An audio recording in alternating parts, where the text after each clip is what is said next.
Hello friend, welcome back to your channel और स्वागत है आपका अपने चैनल में। आज के इस सीरीज में हम सिटीजनशिप यानी कि नागरिकता को देखने और पढ़ने वाले हैं। तो चलिए स्टार्ट करते हैं। तो ये जो सिटीजनशिप है यानी कि नागरिकता है, ये हमारे कॉन्स्टिट्यूशन के पार्ट 2 भाग 2 में दिया गया है। और इसकी अगर अनुच्छेद की बात किया जाए, आर्टिकल का बात किया जाए, तो 5 से 11 तक के बीच में दिया गया है। यानी कि यूँ कहें कि नागरिकता है जो ये भारतीय संविधान के अनुच्छेद 5 से 11 तक के बीच में दिया गया है। यही 5, 6, 7, 8, 9, 10, 11। It is taken from Britain. ये जो हमारी नागरिकता का प्रावधान है ये ब्रिटेन से लिया गया है। India follow single citizenship. हमारी जो भारतीय नागरिकता प्रणाली है ये सिंगल सिटीजनशिप को अपनाता है, यानी कि एकहरी नागरिकता। अब मैं आपको बताता हूँ एकहरी नागरिकता क्या होता है। यानी कि कोई व्यक्ति, मान लीजिए ये कोई व्यक्ति है,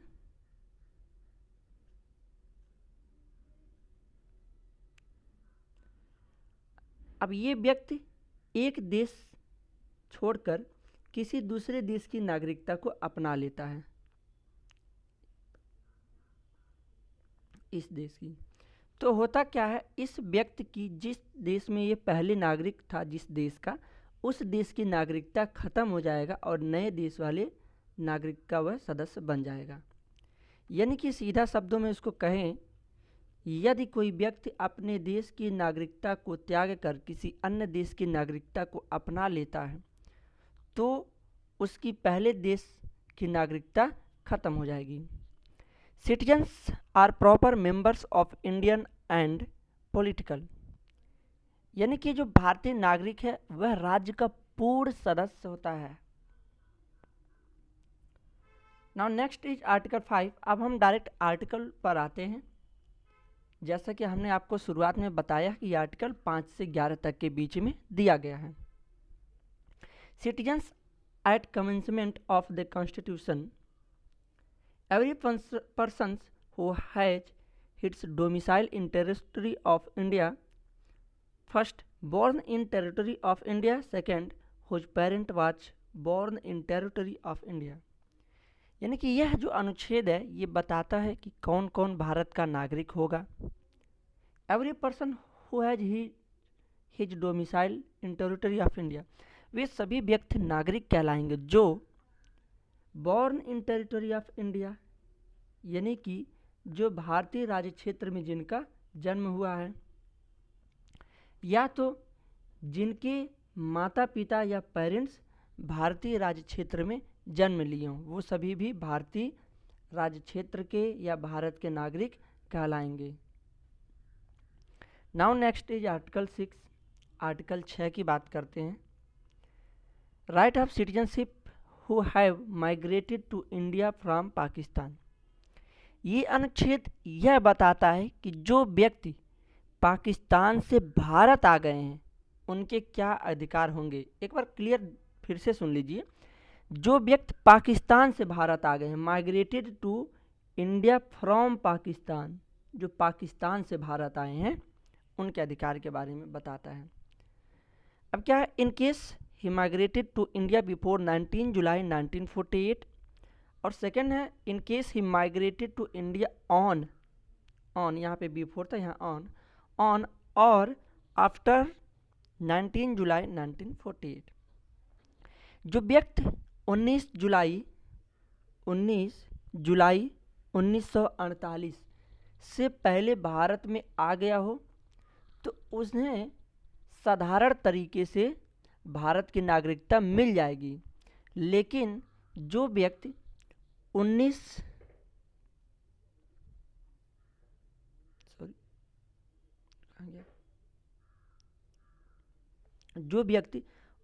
जुलाई, ऐसा क्यों हो रहा है, 19 जुलाई 1948 के बाद भारत आएगा, उन्हें पंजीकरण कराना रहेगा। हालांकि उन्हें भी नागरिकता मिल जाएगी लेकिन उन्हें एक बार पंजीकरण करवाना पड़ेगा और 6 महीने भारत में रहना होगा। उसके बाद क्या है, उन्हें भारतीय नागरिकता मिलेगी।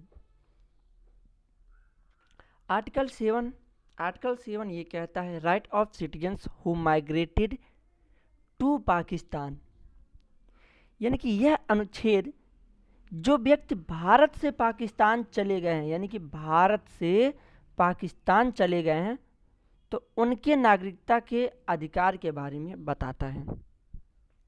ए person who migrated to Pakistan from India after 1 March 1947 but later returned to India,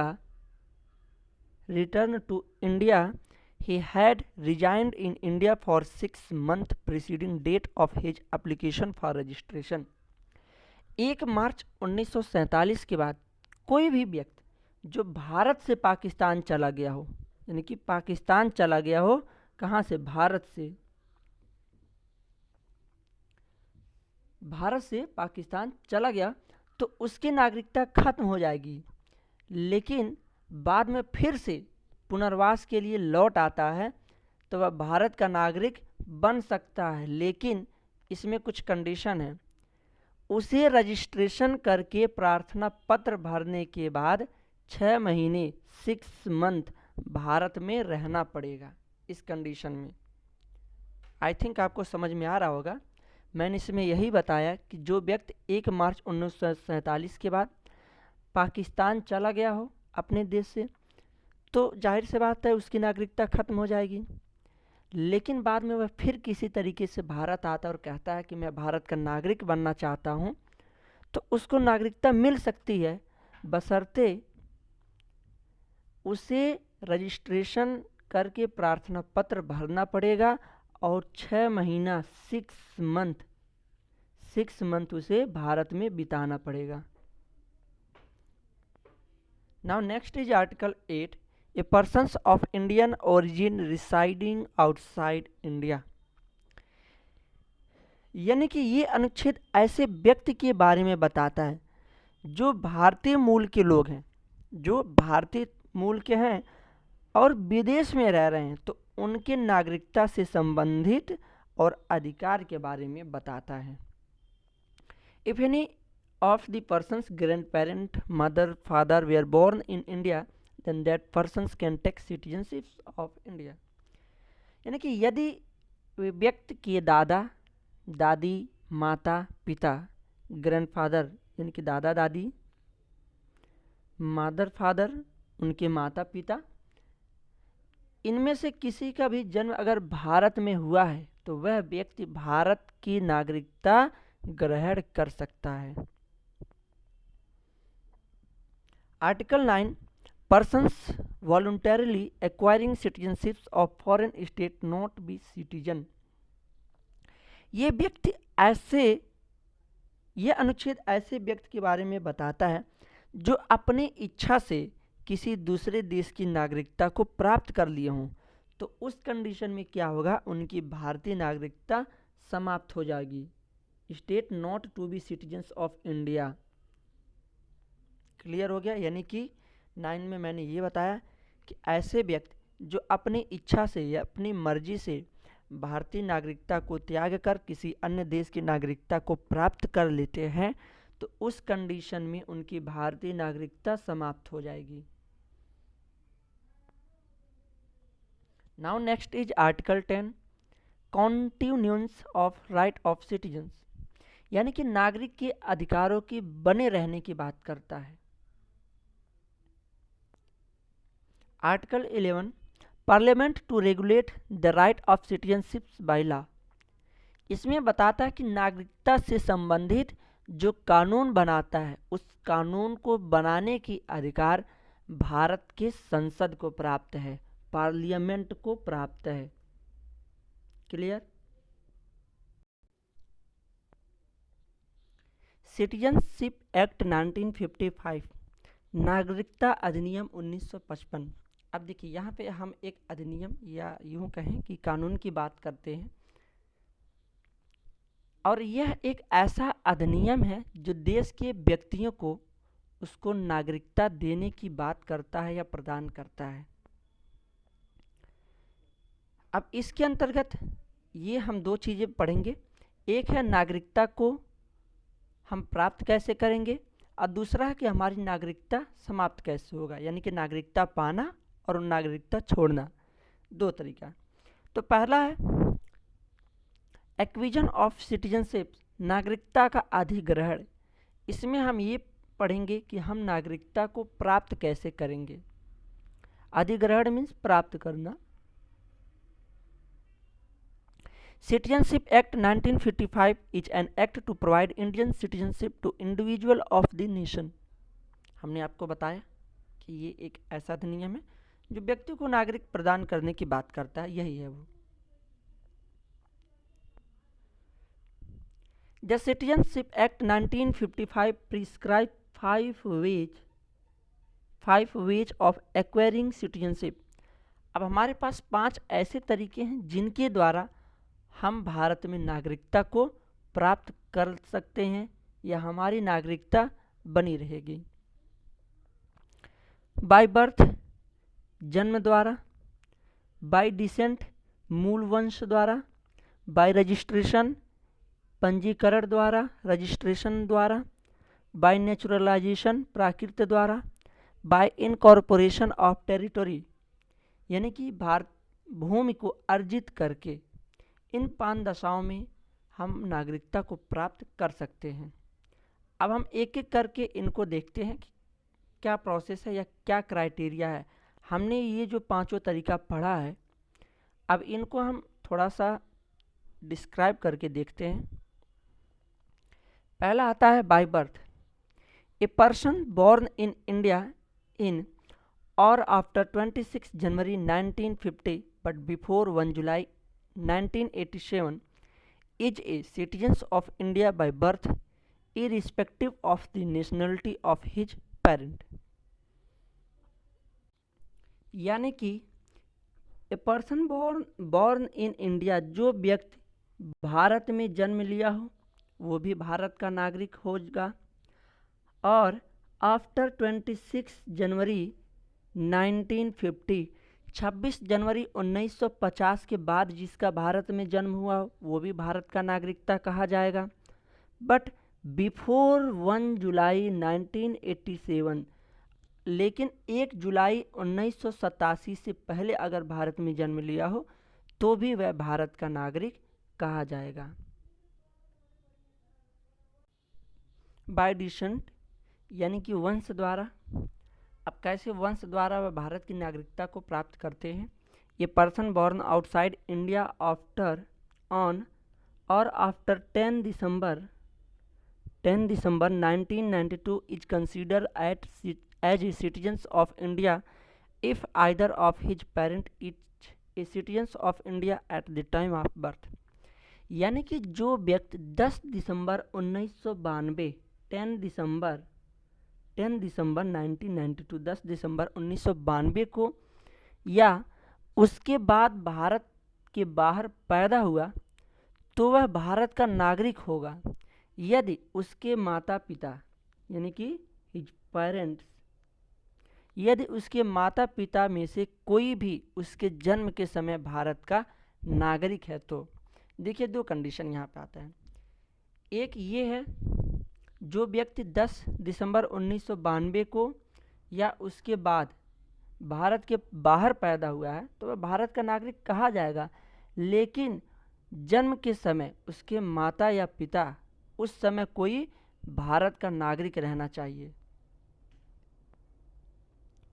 now next is bye registration, पंजीकरण द्वारा।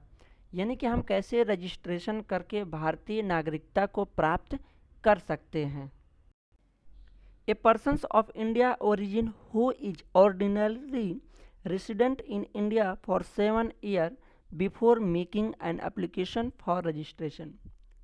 हमने आपको बताया जैसे कि रजिस्ट्रेशन या पंजीकरण के माध्यम से भारत का नागरिकता मिल सकता है, लेकिन उसके लिए क्या है कि हमें पंजीकरण करवाना पड़ेगा, रजिस्ट्रेशन करवाना पड़ेगा, और रजिस्ट्रेशन करवाने के बाद उसे भारत में 7 साल रहना पड़ेगा, 7 ईयर।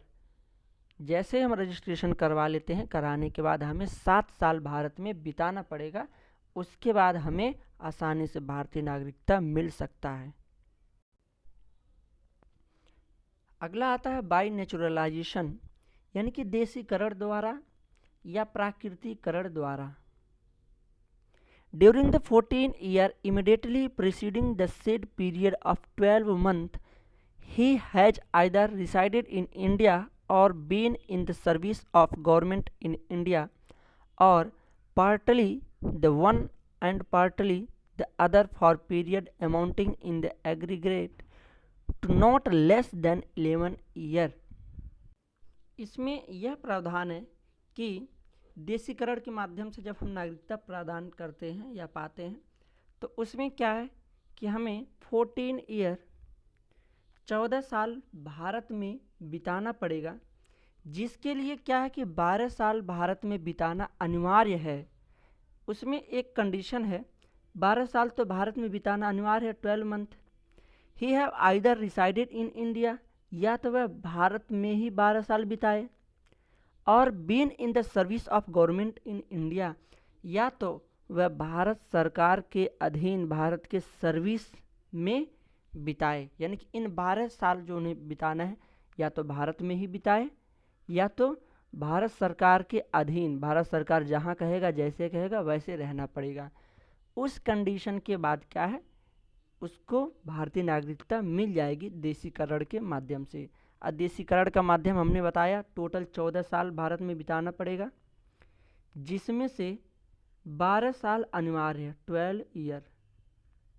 अब 12 साल चाहे भारत के अंदर बिताइए या तो आपको सरकार जहाँ जैसे कहता है आप उस तरीके से बिताइए। Now next is by incorporation of territory, भूमि को अर्जित के द्वारा या भूमि अर्जित के द्वारा। If any foreign territory become a part of India, the government of India specified the persons who among the people of territory shall be citizens of India। माफ कीजिएगा, यहाँ पे सिटीजन्स 2 बार हो गया है, सिटीजन्स ऑफ इंडिया। यानी कि इसमें यह प्रावधान है कि किसी भी भूभाग को भारत में मिला लिया जाता है, become a part of India, Bharat में किसी भी भूभाग को मिला लिया जाता है। उस भूभाग का अर्थ है कि वह भारत का भाग नहीं, किसी अन्य देश का या किसी अन्य राज्य का भाग है। अगर उसको जैसे ही भारत में मिला लिया जाता है तो वहाँ के सभी व्यक्ति को भारत की नागरिकता मिल जाएगी। अब इसके बारे में एक केस है, बेरुबारी केस, जिसके लिए मैं आपके लिए एक अलग सी सीरीज बनाऊंगा। खैर, इसके लिए मैं आपको एक एग्जाम्पल समझाता हूँ। मान लीजिए ये कोई देश है, अब क्या है, ये अपना भारत है।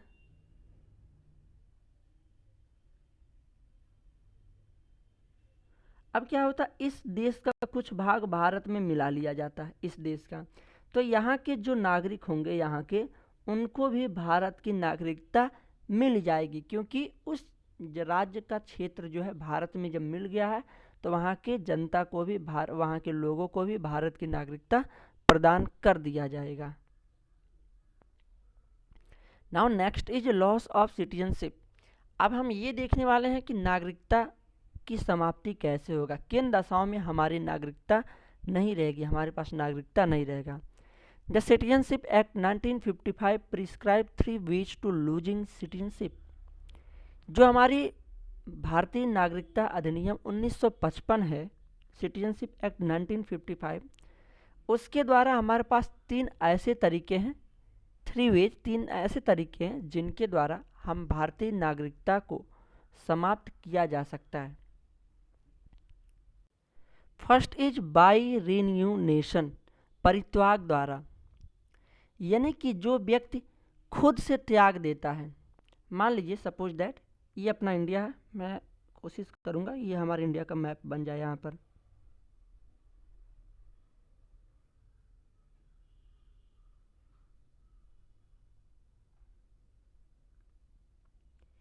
मान लीजिए ये हमारा प्यारा भारत है, यहाँ पे ये व्यक्ति हैं, जो भी व्यक्ति हैं, मैं इंडिविजुअल किसी का नाम नहीं लूँगा यहाँ पर। यह व्यक्ति इस देश की नागरिकता को त्याग कर इस देश में चला जाता है। ये जो हमारा पड़ोसी देश है, इसको हर कोई हालांकि जानता होगा, पाकिस्तान। सपोज दैट ये व्यक्ति क्या है, अपनी इच्छा से भारत की नागरिकता को त्याग कर अगर इस देश में चला जाता है तो क्या उस दशा में इस व्यक्ति की नागरिकता ऑटोमेटिक समाप्त हो जाएगा। दूसरा है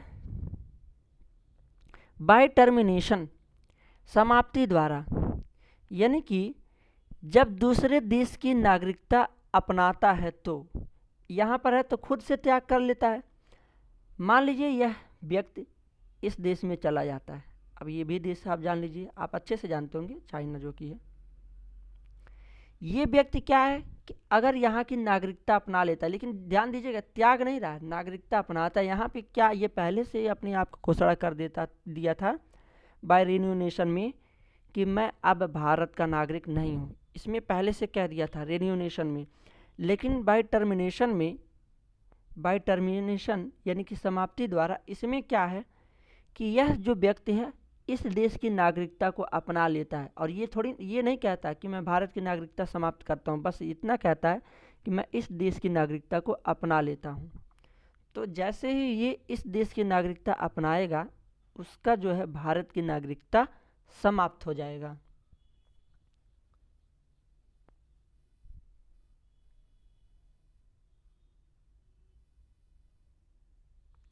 अब थर्ड क्या है, बाय डेप्रीवेशन, यानी कि वंचित किए जाने पर। डेप्रीवेशन,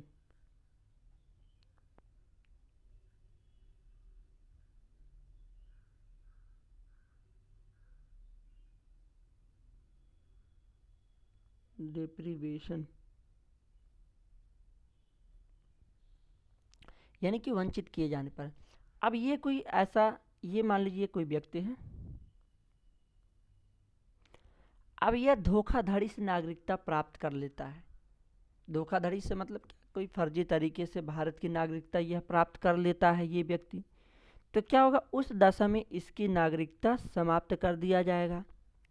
या तो कोई आतंकी गतिविधियां में ऐसा हर उसको देखने को पाया जाता कि इसके अंदर कोई आतंकी गतिविधियां हैं, तो उस दशा में भी उसकी नागरिकता समाप्त कर दिया जाएगा। या अपने देश के साथ छल कर रहा है, देश विद्रोह कर रहा है, तो उस कंडीशन में उसकी नागरिकता छीना जा सकता है। तो मैंने आपको अब बता दिया 3 तरीके कि नागरिकता किन किन दशाओं में छीना जा सकता है। पहला है बाय रेन्यूनेशन, जब वह खुद से त्याग कर लेगा। दूसरा है बाय टर्मिनेशन, समाप्ति द्वारा, यानी कि जब वह देश किसी अन्य देश की नागरिकता को अपनाएगा तो समाप्त हो जाएगा। थर्ड है बाय डेप्रीवेशन, वंचित किए जाने पर, यानी कि जैसे वह धोखाधड़ी से नागरिकता प्राप्त करता है तो उस दशा में उसकी नागरिकता स्वयं ही समाप्त हो जाएगा। जहाँ तक मुझे पता है आपको शायद समझ में आ गया हो। अगर समझ में आया तो प्लीज़ आप थम्स अप कर दीजिएगा कम से कम एक बार। इससे क्या है कि हमें भी मोटिवेशन मिलता है, हमें भी, हमारे अंदर भी थोड़ी सी एनर्जी आएगी कि आपको समझ में आ रहा है। अब मुझे आपके लिए कुछ और मेहनत करना चाहिए।